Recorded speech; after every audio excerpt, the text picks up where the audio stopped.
அனைத்து இந்திய அண்ணா திராவிட முன்னேற்ற கழகத்துடைய பொதுச் செயலாளரும் சட்டமன்ற எதிர்க்கட்சித் தலைவரும் முன்னாள் முதலமைச்சருமான புரட்சித் தமிழர் எடப்பாடி கே பழனிசாமி அவர்கள் தலைமையில் சென்னை ராயப்பேட்டையில் இருக்கக்கூடிய அதிமுக தலைமை அலுவலகமான புரட்சித் தலைவர் எம்ஜிஆர் மாளிகையில் பூத் கமிட்டி பொறுப்பாளர்கள் ஆலோசனை கூட்டம் நடைபெற்று வருகிறது.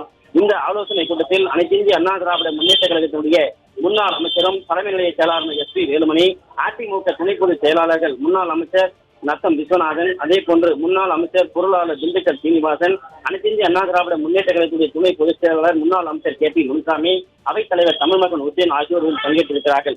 தமிழகம் முழுவதும் அனைத்து இந்திய அண்ணா திராவிட முன்னேற்ற கழகத்தின் சார்பில் அமைக்கப்பட்டிருக்கக்கூடிய பூத் கமிட்டி பொறுப்பாளர்கள் 112 இருந்து 113 பேர் இந்த ஆலோசனை கூட்டத்தில் பங்கேற்றிருக்கிறார்கள்.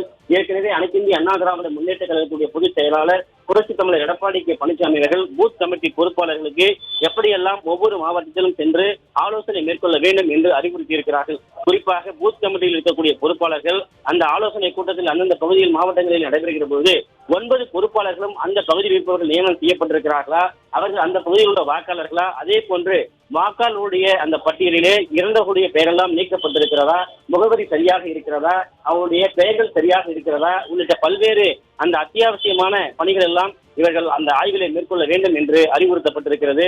அதன்படி ஒவ்வொரு மாவட்டத்திலும் பூத் கமிட்டி பொறுப்பாளர்கள் சென்று அந்த ஆலோசனை கூட்டம் ஆய்வுக் கூட்டம் நடத்தியிருக்கிறார்கள். அப்படி அந்த ஆய்வுக் கூட்டத்தினுடைய பின்னணி எப்படி நடைபெற்று இருக்கிறது என்பது குறித்து இன்றைக்கு சென்னை ராயப்பேட்டையில் இருக்கக்கூடிய அனைத்து இந்திய அண்ணா திராவிட முன்னேற்ற கழகத்துடைய தலைமை அலுவலகமான புரட்சித் தலைவர் எம்ஜிஆர் மாளிகையிலே அதிமுகவுடைய பொதுச் செயலாளர் முன்னாள் முதலமைச்சர் சட்டமன்ற எதிர்க்கட்சித் தலைவர் புரட்சித் தமிழர் எடப்பாடி கே பழனிசாமி அவர்கள் தலைமையில் இந்த ஆலோசனை கூட்டமானது பூத் கமிட்டி பொறுப்பாளர்கள் பங்கேற்று நடைபெற்று வருகிறது. இந்த ஆலோசனை கூட்டத்தில் மேலும் பல முக்கிய ஆலோசனைகளை அனைத்து இந்திய அண்ணா திராவிட முன்னேற்ற கழகத்துடைய பொதுச் செயலாளர் புரட்சித் தமிழர் எடப்பாடி கே பழனிசாமி அவர்கள் வழங்க இருப்பது குறிப்பிடத்தக்கது. விவரங்களுக்கு நன்றி ஜெயக்குமார்.